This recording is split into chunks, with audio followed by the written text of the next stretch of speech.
whenever I start doing my notes for these things, I always forget about that part. I'm like, oh, I should remember to do that. Yeah, I am, let's see, I started in this industry in actually 1986 when I became the editor of Special Events magazine, and it was just starting at that time. It had started in 1984 with the Olympics in Los Angeles. And so as the editor, I ran around the country covering events, covering businesses, learning about how they do business. Then I went on to be the director of education for the show, putting together like 100 seminars for 13 years. I was doing that and did a couple books out of it that are still around somewhere. And then in 1999, I left and I didn't want to work for anyone like anymore. I loved Special Events magazine, but it sold to a big corporate conglomerate. And I really liked the family atmosphere. I liked the working one-on-one. And so I started up my own marketing and PR firm that's now turned into more of a brand strategist, business strategy type of company.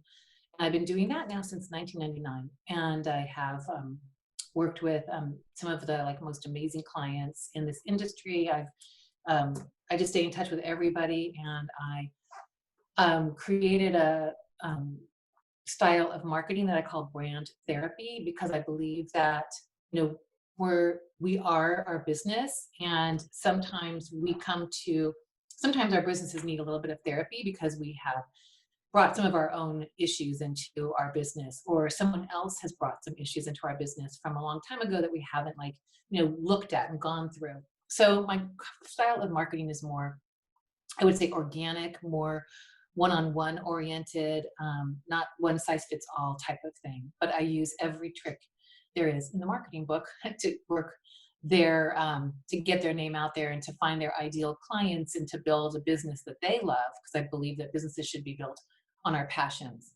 So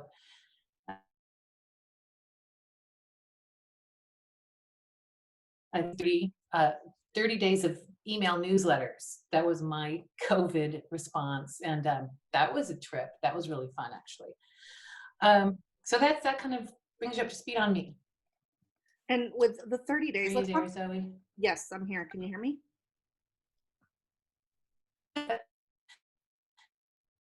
Frustrating. This is so frustrating. I'm here. Can you hear me? Yes, now I can. Sorry. Okay, great. So yeah, let's talk I a little bit. I know. I've been there. Oh, so frustrating. Yes, I can hear you. Let's talk a little bit about the 30 days. Genius. 30 days. You want to talk about the 30 days of newsletters? Yeah, what inspired you to do that? Okay. You know, I think that a lot of people, how did you find your voice? It was a time, you know, COVID, like everyone's going through all these tough times. And I thought it was fascinating. And I read every single newsletter for 30 days. And how do you come up with that content? What inspired you? Walk us through how that process was for you. Well, you know, I think in these times we should go back to what we love and what we do well. And so I decided that I would go back to like my editorial background. I already was doing the newsletters like every 2 weeks. And I thought, well, what can I do? It literally came to me in a dream. Someone in the dream said, oh, well, don't you do those exclusive newsletters like only in August? It was such a weird comment. And I thought, oh, yes, I should do some exclusive newsletters, and I can do a challenge to myself, because challenges are really interesting. People love to follow along with challenges. See if you can do 30 days of newsletters. So I mapped it all out on my whiteboard over there to, and I could first to see if I could do 30 days. And there were so many stories. And so I created one series called COVID Interrupt Us, about companies who had pivoted. And then I did another one on Sunday cooking. I realized once we got to the weekends, people didn't want to be talking about business and stuff. And this was really in the quiet time too of COVID. I think we're all kind of moving out of it. So it really was perfect timing. Then I had the Sunday cooking, and I had like Saturday inspiration. So it set up a calendar for me, which is what I tell my clients to do, of course, all the time. So I just told myself what to do. And I followed myself. So I was a very good client to myself, and had great response. And I am now putting it into like little booklet that will be like an online PDF that people can get, but also a little booklet that I can send out as kind of a marketing thing, or it's just going to be essays from COVID, or, you know, the COVID diaries or something like that. So it was a great project. I highly recommend those things. I think in this time, there are two kinds of people. One are the companies that are retracting and being quiet, and the others that are getting stronger with their communication. And of course, I would suggest being stronger with your communication right now rather than retracting. And it's just, then we were talking about like, how do we communicate? So my communication with my newsletter was, like you said, Zoe, finding my voice. The voice was very friendly, which mine is anyway in my newsletters. I highly recommend when people do reach out to their audience, you reach out as who you are, because people do business with people, not with what you do, or not with just a nameless, faceless company. So being very personable, being who you are, being vulnerable is all part. Um, if you feel comfortable doing it, I feel very comfortable doing it. And by the end of it, I was very, very comfortable. I felt like there was people following me that were like old friends, and I think that's how we should always be marketing, is like always thinking about one person. Who are you marketing to? Who are you talking to? And kind of picture that person in your mind. So that that's probably a very long answer to your question. Yeah, and it is about persona. As you know, I did a brand new 2020 at the beginning of the year to kind of kick off branding. And people, oftentimes, I think there's people who, I call it the 5 to 7 year itch in our industry, who at 5 or 7 years start figuring out, what am I really doing? Am I doing weddings? Hmm. I mean, there's so many different Hmm. aspects of the events industry in general, that it becomes a time to really evaluate and think about, what is my voice? Who am I? What do I represent as my business, now that I've dipped my feet into so many swimming pools, so to speak?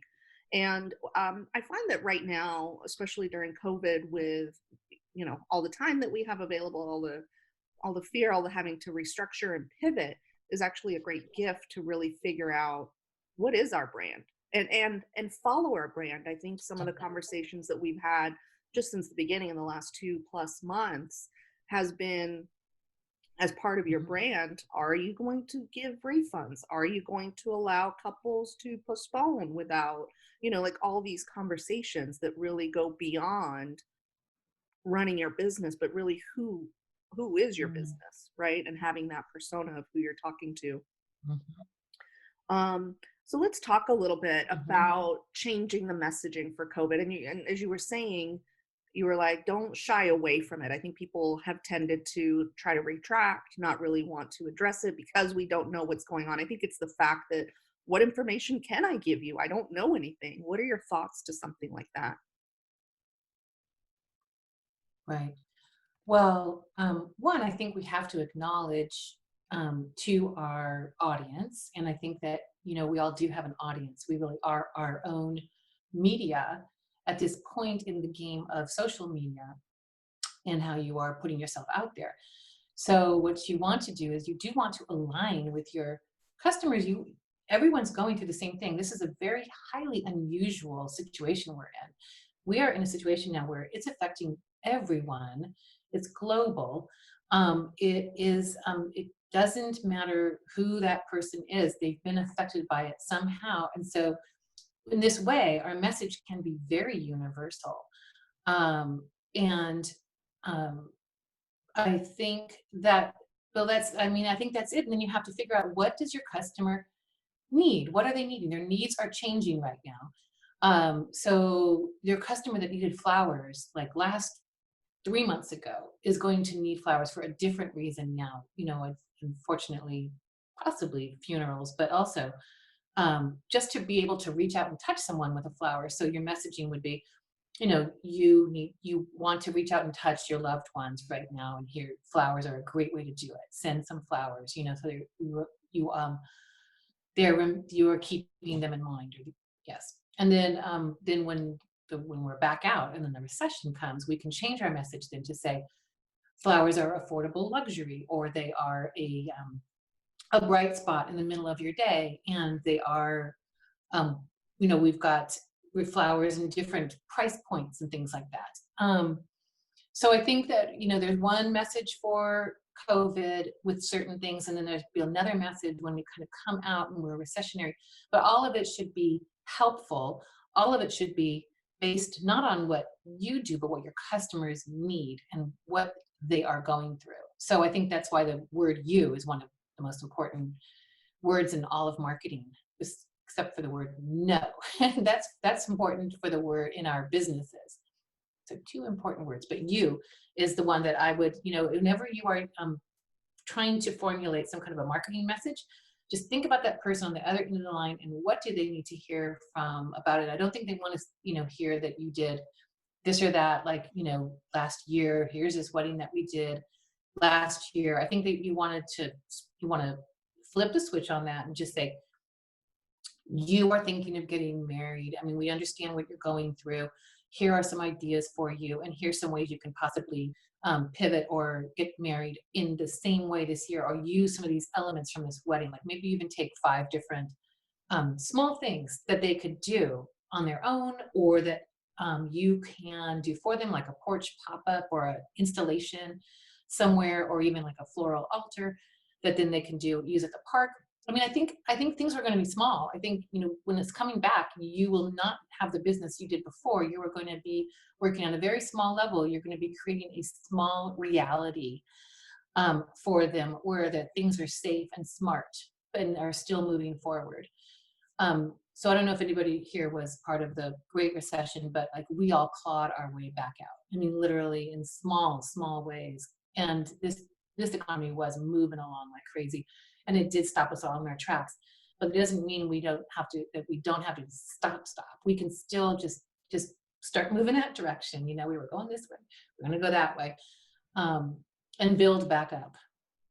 Does that make sense? Does that resonate with you guys? I can't tell. Yeah, feel free to jump on the chat if you guys have But anyway, if you want me to expand on any of that, let me know. Hmm? yeah, I was going to say, if anyone has any questions, jump on the chat, raise your hand, or speak up. So yeah, and that's exactly what one of the points was changing the messaging, not just for COVID, but then the second aspect is there is going to be a recession. Things are going to be very different.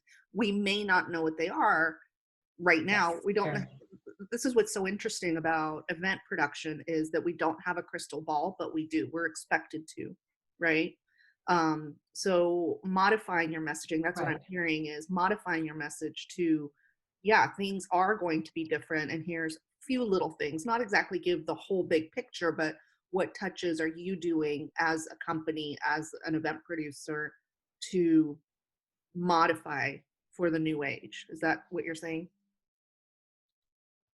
Yes. Well, what I'd like to see from people is a way that, or what I would suggest is to create some sort of actionable item, like every week for yourself, that you reach out and talk about on your social media or in your newsletters that you're reaching your clients with. Even if it's something small that you're doing, food, bank, or like I said, the porch pop-up type of event that's happening. I had some ideas that I wrote down too, Yeah. but actionable item. So here are my little ideas. I had some. I'm just kind of working. I've got some notes and stuff here. Well, newsletters for sure. Newsletters. Even if you're sharing just a good story, maybe it's a good newsletter. Um, just you're doing good things, your drive-by installations. I think I already kind of talked about it. Featuring your clients on Instagram, having conversations like Zoe is doing with people, a weekly conversation with other professionals. There's certainly, like, Charlie Bluebell has a whole lineup of people that she does. I just saw Colin Cowie now on Instagram Live. So, I mean, he's doing the same thing, going live with people that have questions for him.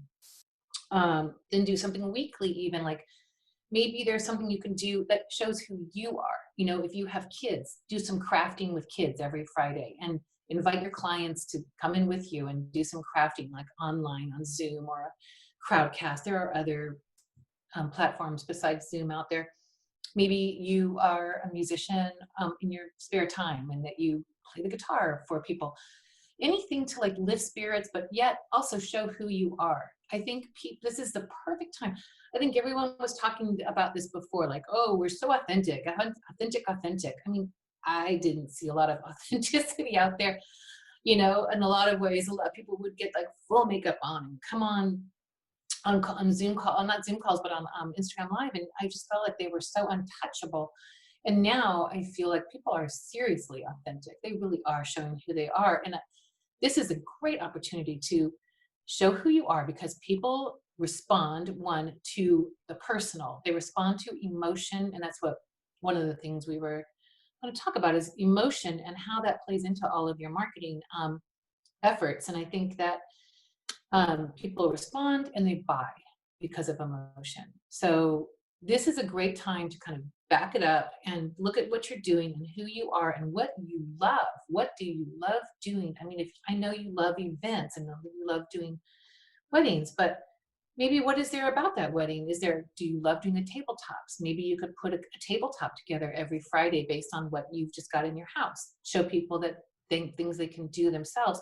And I'm not saying that you want to show them like you don't want to teach them how to do weddings or do DIY, but they're going to do it their own way. They're going to respond well. They're going to know, oh, I see what goes into a tabletop now. I mean, I don't know. It's just a way to connect with people. Again, like you say, Zoe, we don't have a crystal ball. We don't know what business will come to us because of what we've done during this time. But I think that it's just important to do something and to have a strong voice and personality in this time that's helpful, empathetic, and that understands. Yeah, 100%. It is interesting what you were saying that a lot more people are becoming authentic because they have the time. They're on social media more. We're in self-isolation, so we're trying to get Right. our personality out there more. We're less shy to do it. When you and I were talking the other day, I thought this was interesting. I don't know if you mind sharing. When you did the 30 days, 30 newsletters, you were sharing with me which ones were really your heavy hitters, if you will. What did you find? What would your litmus test for that? Yeah, the heavy hitters weren't the ones that I thought they would be. Like, so when I was a magazine, editor and wrote for magazines, it would be the ones I do on stories on people and on their companies and what they're doing. But I think that people are impatient for the information. So I kind of had to put the takeaways from that right at the top. Like, this is going to be a profile of a company. Here are the 3 takeaways that you're going to get from reading it. So that they would like read with that in mind. Because I think I just think that COVID brain and, we are not as distracted as before, but yet we do want to know, like, why am I reading this? What is this how is this going to help me? So I would put that at the top of those. And then the ones that they really responded to were the Saturday and the Sunday cooking. The Sunday cooking ones, like people loved. Apparently, cooking is just like off the charts. Most people want recipes now. And then the other one that they responded to was the Saturday, which is more emotional, which was more like I called it like a sigh, like SIGH for the week. Because and I would just show something beautiful, like a photographer that went into the forest and would just sit there for 20 hours to get the right shot, and then I would tie in something emotional about that, like it's okay to wait for 20 hours for the right whatever it is that you've got. Stillness in our lives is important. The next one that they loved was Monday morning, MOURNING. So it would be something about things that we're mourning, such as happiness, or ways to get and how to get through it. So it was totally the personal stuff that I wasn't, coming as a journalist, we're trained not to be personal. We are trained to not be in the story. So, years ago and whenever the social media really took off, it was so hard for me to put myself in the story, to say, this is what I'm doing, this is my home, this is my cat. So it's really changed. So certainly there's a generational thing about social media too. But for me to put myself in the story and to talk about those things, people really responded. And those are the ones I got the most emails back from. People would actually email. And that's also important when you put out newsletters and stuff. You need to be direct contact. Like you need to say, This is my email. All you have to do is respond to it. And I respond to every single email you guys send me. So I've done that with a couple of my more businessy clients. And I said, just put it at the end. We're going to put it at the end that this is your email. They can contact you immediately. And he does. He reads them and he responds. And there's a lot. But, what else does he have to do right now except for, connect to his audience and to his clients? So uh, that is, yeah, it was the ones that had the most emotion in them Right, the ones and the that, best recipes too. yeah, what you were saying, the ones who, Yeah, and then I would just move, once you have content, you can move it around. So I moved that over to Facebook, or I would move it over to my, you can move it, once you've got that content from your newsletters, then you can spread it across your different platforms. and for I'm some sorry, people, Zoe, I interrupted you. oh, that's okay. For some people who are on here today, maybe they have never done a newsletter, they don't have an email list, they've never done any of this. What other advice or what other forms of branding do you think are effective or they can use that is more in their wheelhouse? I mean, you and I, we don't have kids at home. Some of these planners, are having to do homeschooling for their children, still being a wife, a mom, taking care of everything. Time is Mhm. something else. It's even Right, less. What are a your lot. suggestions? Well, I would say, what do you have time for? Would you prefer just to get on Facebook and do a live? Are you more of a video person or a writer? Um, and then where are your customers mostly? Where are your clients? Are they mostly on Pinterest, Facebook?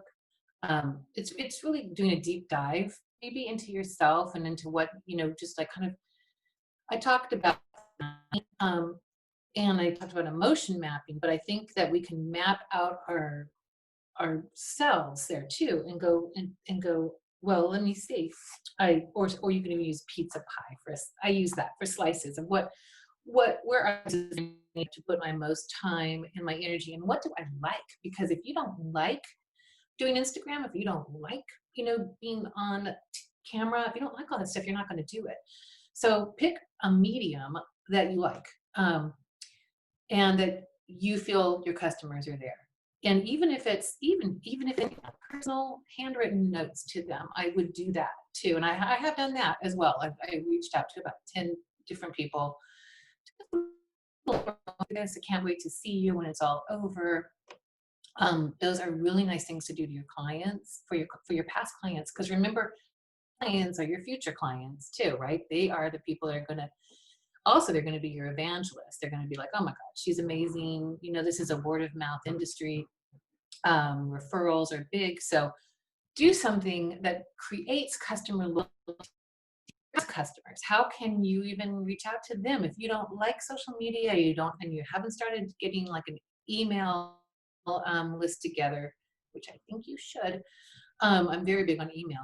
And I think you could do something nice, like, and even between, like, kids go down for naps and things like that, and there's a quiet time in the evening. It's chaotic, I'm sure. I don't have kids, but I listen to everyone on Facebook. It does sound, I mean, gosh, you guys have to now be teachers and stuff at the same time, plus parents. It's hard. Um, but you also love your businesses, I would imagine. So how can you reach out to your past clients? Like, even if you love to sew or something, send them over an apron or something that you've made. I don't know. I would look at what you love to do and figure out a way that you can do 10 things, 10 of them for 10 clients, 10 past clients. How can you touch someone? How can you make their day brighter? Um, what can you do for them?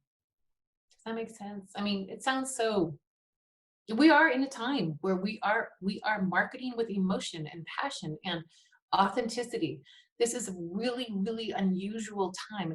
I love it because this is all the stuff I talk about normally, and it's so hard for me to get my clients to do that. But now they really are. They're being out there for as who they are.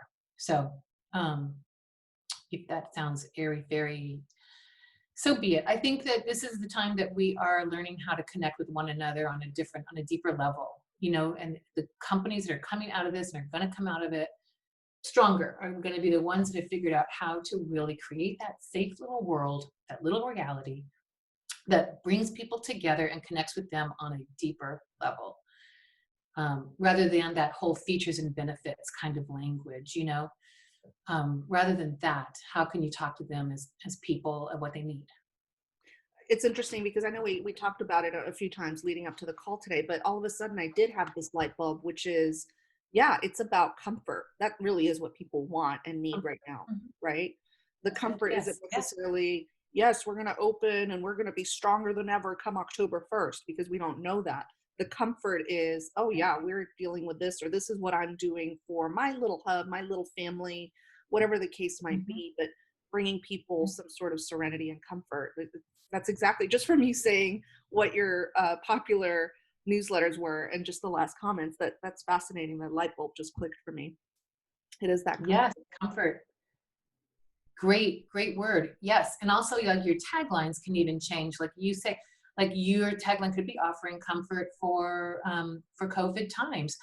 My other tagline for someone was navigating tough times together for a more corporate client. So now with his newsletters that go out, it's we'll say his company name and then navigating tough times together, and then it talks about what they're doing to create a new possibility for online events and online meetings, virtual.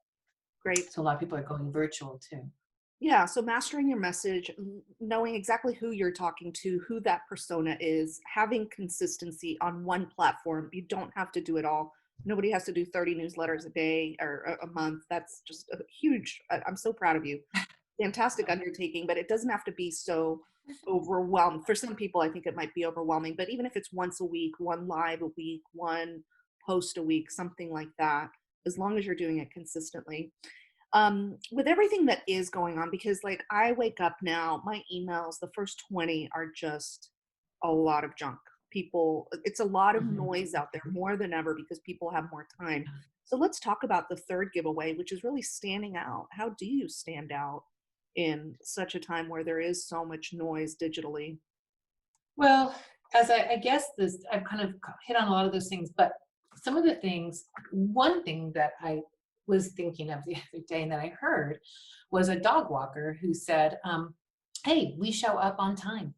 I'm like, "Oh, that's brilliant," because it then puts into the person's mind like, "Oh, so there's people that don't show up on time. Well, I don't want that."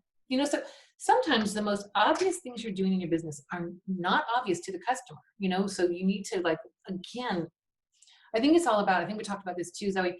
Active listening and responding, like being able to pivot, to respond, to pivot, to hear what they're saying, to hear what they're responding to, and then double down on it.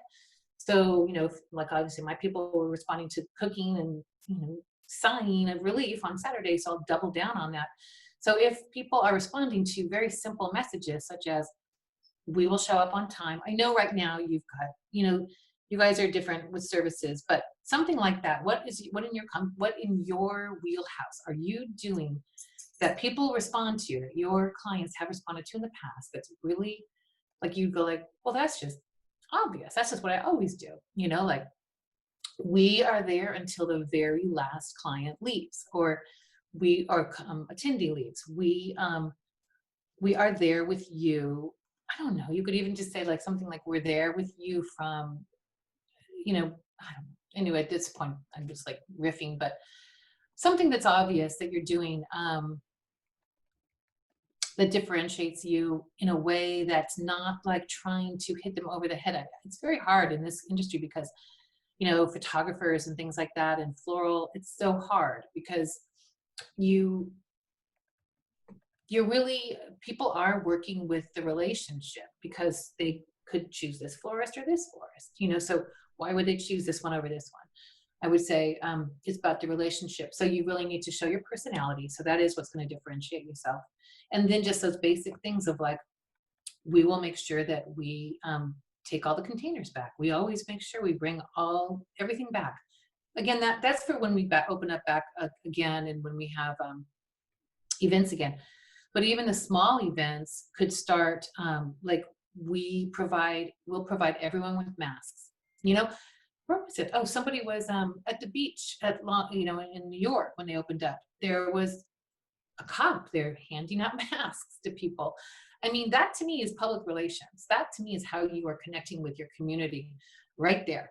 And you're showing there's, strength there, but there's also empathy, giving masks. So maybe it's a mask. We provide all your guests with special masks that, we pick out together. I know it's such a weird, it's gonna be a weird um, world, but masks are gonna be something that we're not gonna get away from. That's gonna be something we can do all the time.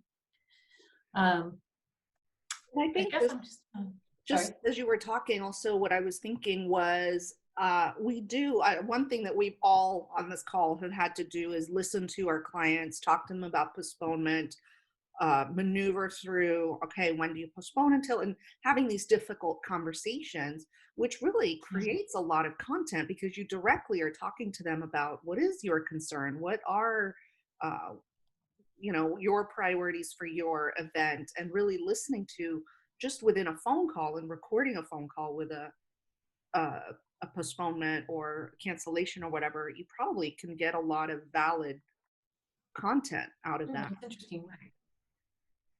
Right. What is bothering them about cancellations? What are they afraid of? How can you say, right? How can you be again understanding and say, yes, we understand, and if we can book something for October, and if it has to move to whatever, we will work with you on that. Something as simple as that, just we will work with you. It doesn't have to be very definitive at this point because you don't really want to get into totally, concrete concepts at this point with them because it's so hard. How are you going to, we don't even like, we were talking about Zoe, we don't even have handbooks, style guides, or anything on how this is supposed to go. We don't even have a national um, operating procedures, on this kind of stuff. So we can't be definitive to our clients yet. But what we can be, like I say, is understanding. And so I think even if just like you say, we understand, you know, Mhm. that's just huge to people who are so freaked out and they really, really, really want to have weddings. I feel so bad about all these. It's just heartbreaking. Like even birthdays seem heartbreaking to people now, with their kids. So the birthday thing can certainly go into like one of those porch pop-ups where people drive by and then get a photo taken, not necessarily with the birthday kid, but with each other in front of like a sign, a photo opportunity. I think that's a great idea. I think the drive-by stuff is going to be big. I think, any kind of drive-by installation, I drive a porch. I love those porch. That was one of my stories and the porch pop-up. And Mhm. um, I think they're still promoting it. And I have seen a lot more. I've seen a lot more. Like people do balloons around the door for the baby, the baby coming home or for the kid's birthday. Um, it just signifies that something special is happening in your home, and it's nice for the people coming home. But you can take it to another level and put a photo opportunity with it as well. Yeah. So I think that's where it's going to be for a little while. Park weddings, elopements, installations outside. Um, Yeah, I know that Junebug Weddings had a great article recently, and they had a post which talked about ways that people are dealing with quarantining for their wedding. And they specifically talked about four different kinds: virtual elopements and intimate gatherings, celebrate now, get married later, rescheduling mm, for 2020. So mhm, that really, I mean, that's four different articles, if you will, or four, but they put it all in one, which I thought was mm, interesting. And just here locally within our group, one of the first conversations we had was uh, our drive-in was closed. And I was like, what about the drive-in? You could still do drive-in weddings with your mhm, cars and da da da. And mhm. we've seen it, across the country now. And With the recently, parades, yeah. and our local drive-in actually just reopened. So it is about finding that creativity of a couple options, right? Which is what we always talk about to our clients.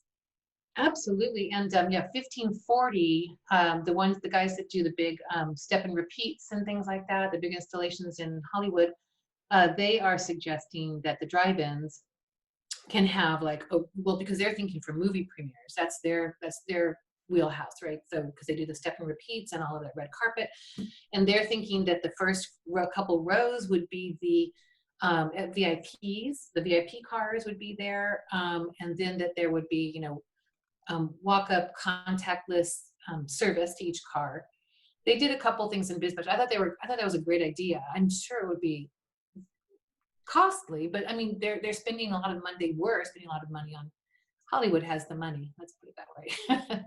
but that I thought that was a great idea. I love the drive-in movies. But then you could do it for a wedding that same way and create like little areas or little VIP areas or something for the cars. It's weird, but Yeah, yeah. so I think it was Jenny Reinish. I don't know if she's on here, but I think she had brought up that there was a bar mitzvah, a car mitzvah. Have you heard about this? Dude, no, And they did no. the hora with cars going around and around. So again, that's an attention grabber, That's right? amazing. That's great. That's great. Yeah. That's great. So the Yeah. content's there, right? It's just really about making the time, putting together a calendar, having the discipline, and using the creativity that may be stifled right now that we usually exude to put forth a kind of a proposal for a client, if you will. That's really the way to think about it, is the creative aspect of Mm-hmm. how could an event look? Mm-hmm. Mm-hmm.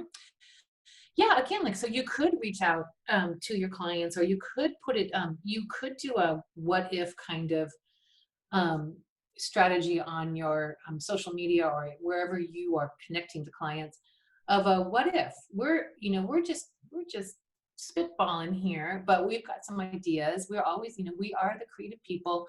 We're the idea people. We're the people you come to when you want a great idea.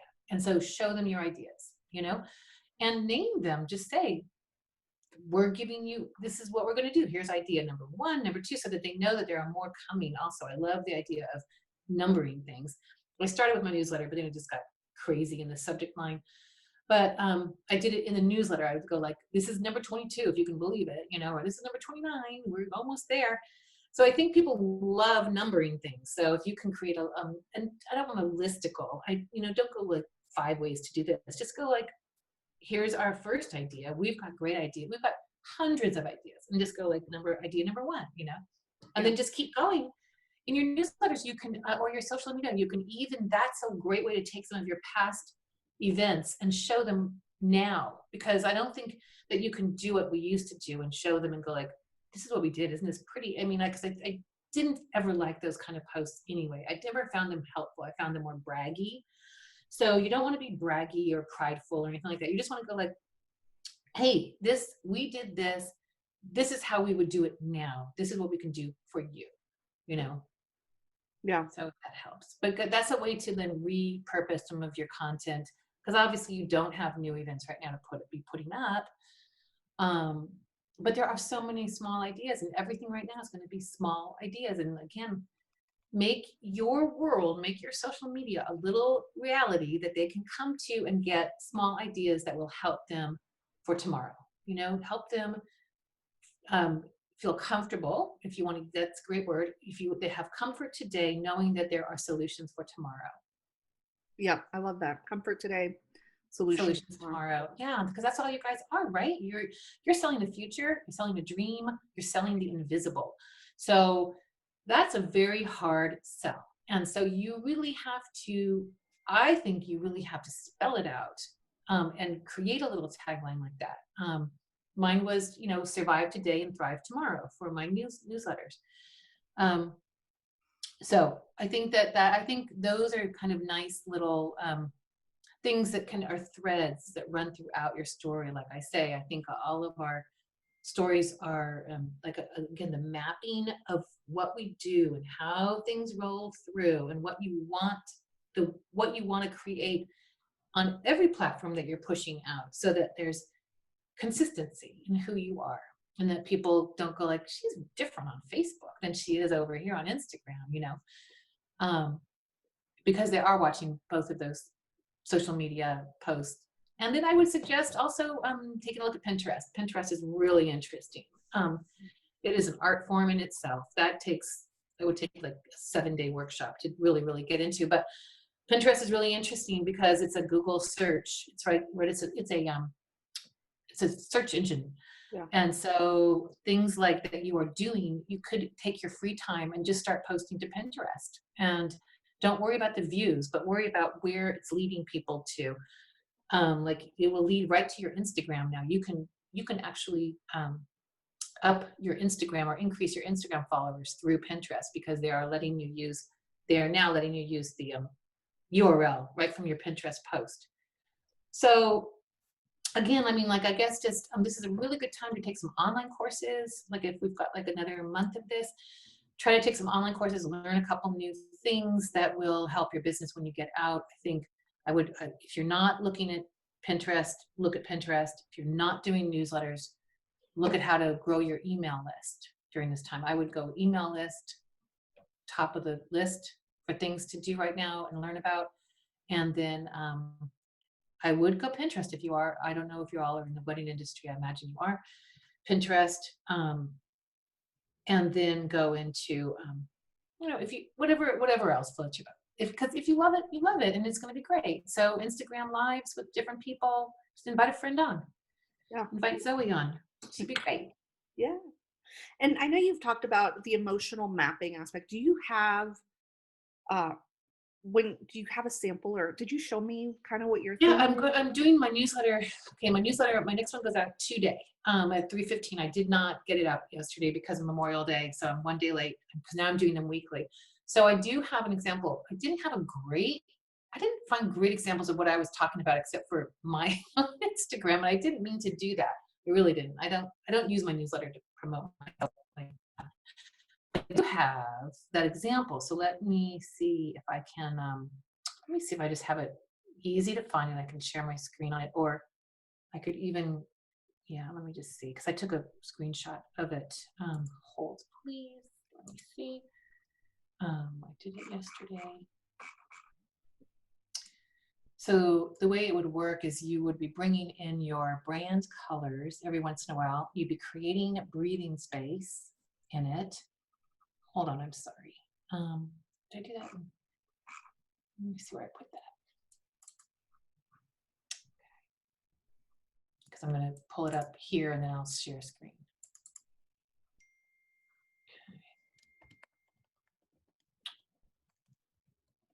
And then after this, we'll go to Q&As with people just so they get their questions ready. Sure. Okay, well, I'm going to show you mine. I'm going to go to share screen. Oh, I should have done that. Okay, share. Okay. So, like I said, I think this is what I was thinking of in my mind of how emotion mapping would go. So the branding, the boxes of my color with a quote would have a caption underneath it. And I'm using Instagram as the best example of this because it's very visual, it's very grid-like, but we can also do this as like a grid for a calendar, say, for all of your social media. Go like, what emotions are we trying to say today, and how are we trying to convey who we are? So marketing, very hard visually to do anything. So I just try to find pictures that then will relate to a caption that I can talk about. Like obviously stairs would be, going up or down on something, or, kind of expanding what you're doing. People like pictures of yourself. So if you aren't comfortable doing that, I would say get comfortable putting pictures of yourself up. This is not a perfect grid because my two pictures are next to each other. Can you see my screen? I hope so. Yeah. Mm-hmm. Okay.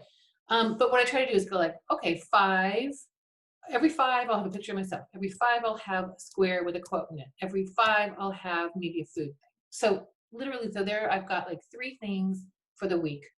So I'm going to get out of my screen. Let me go find another one. This one I used, tell me if you can see it. I used this one also for color blocking and shapes and shadows of how to like create emotion. This guy's obviously an aerial photographer.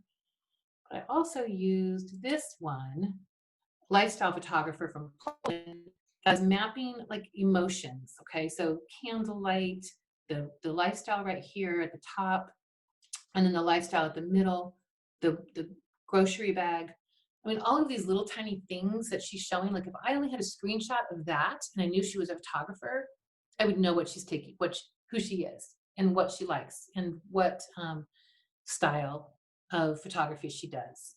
And then I had one more that I didn't use, but these guys are home designers in Berlin, actually. And I love their moody style and the windows and the light and things. I think they're creating an emotion. This is what they want to sell, right? So they are attracting their ideal client Mm-hmm. by putting this up because they don't want to, they're not going to sell pastel homes or something that looks like IKEA or something that's white, black, and brown. You know, they're going to show moody. You're going to get this when you work with them. So I think that's what I meant by emotion mapping is how can we put stuff out there that tells our clients immediately and also works as they qualify our clients.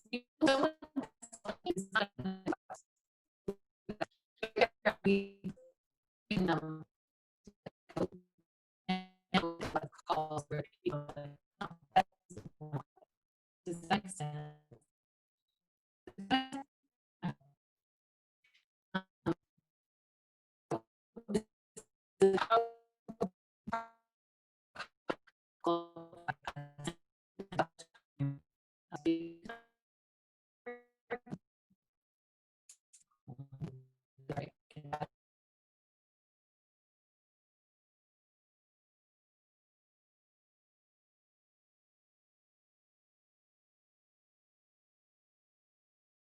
You were cutting out a little bit.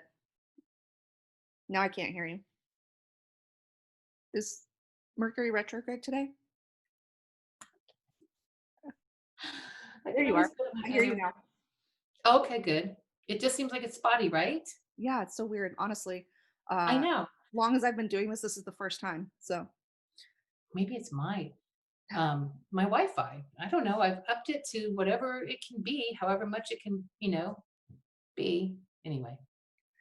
um, So yeah, so does that kind of give everybody a lot of information? Sounds like it. yeah, I think that was a lot of great information. Do we have anyone who have any questions that stayed on? Doesn't look like it in the chat. We had a couple people who had to jump off.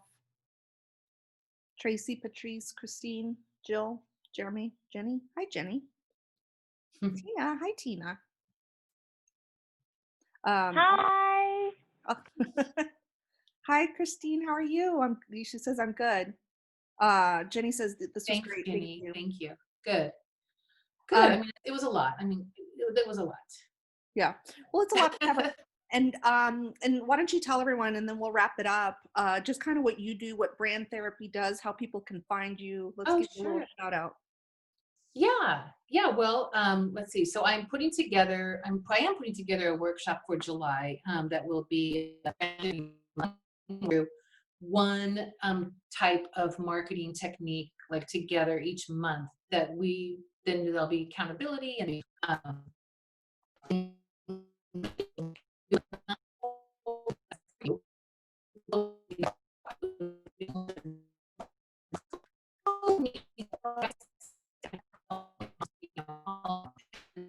there's a lot of things I know that I can help people with in terms of marketing online.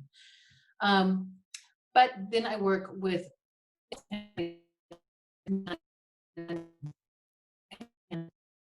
therapy is about finding those places in your business that have been kind of either not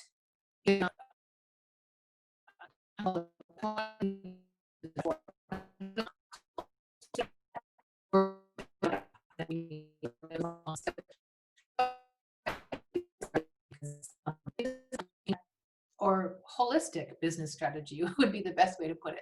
Because I like to look at everything. Someone that just comes in and does your social media,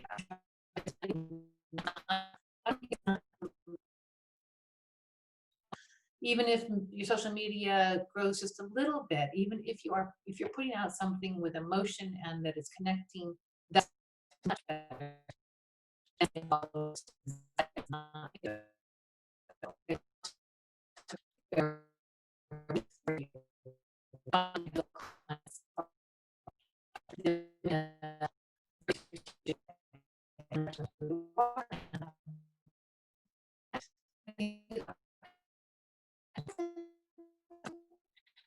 Awesome. Yay. Thank you so much. So Yay, Lisa thank you. And you Gardner. can sign up for my newsletters. My newsletters are still going out every other week now. So, and you can find me at Liese Gardner, just LIESE GARDNER. I'm on pretty much all the platforms. Yeah. Yeah, Lisa Gardner at Lisa Gardner for Yeah, Instagram, my name lisagardner.com, is- and brand therapy newsletters. They're fantastic. Yeah, thank you. Thanks. Well, I will be putting them out, like I say, like in a little booklet, and I'm also going to be making a PDF so that if people want to, like a booklet online, and then a real little booklet like that, I'll just sell on my website for like $3.99 or something. Lessons from COVID. Perfect. I love it. So many. It won't be a little Wish we booklet. didn't. There's so many lessons. Every day I keep on going like, oh, this is a learning experience. I'm like, do I really need another learning experience right now? I feel like I've been schooled. That's enough. That's enough.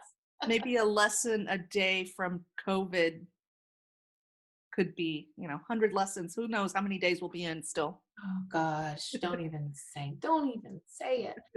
Well, I really feel like I'd rather be home and safe than out, and not safe. Come on. Yeah. So I think that it's fine if we open up slowly. I think that's fine. I think we've all gotten kind of used to it in a way. I don't know. It seems like it. I hate saying new normal because I don't want to get back to normal. I'd like to get back to like extraordinary. Can we just change the whole system and be extraordinary now instead of normal? But we'll see. We'll see how that goes. Well, I think if you find those lessons and you apply them, you will be, people who do that will be extraordinary, right? Yeah. Yes. That's Yes. part of the So I lesson. hope. Yeah. Well, I think you're extraordinary, Zoe. I love that you're doing these calls. It's amazing. And what you do is just incredible with everything. So I thank you for letting me be here today. I really am very honored.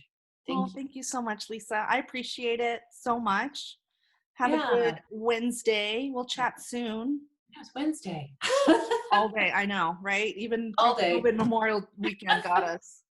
Thank you so much. Sorry about the technology challenge. I don't know what happened. Everything's clear now, but I'm afraid It's to start great my to video get at it. this point. Yeah. Yeah. No, it's good. It's good. It got good. Perfect. And I'll have the thank- recording and I'll send it out to you guys. Okay, great. Thank you so Okay. much. Thanks, Bye, everyone. guys. Take care. Thanks for being here. Thank you. Bye, Jenny. Bye.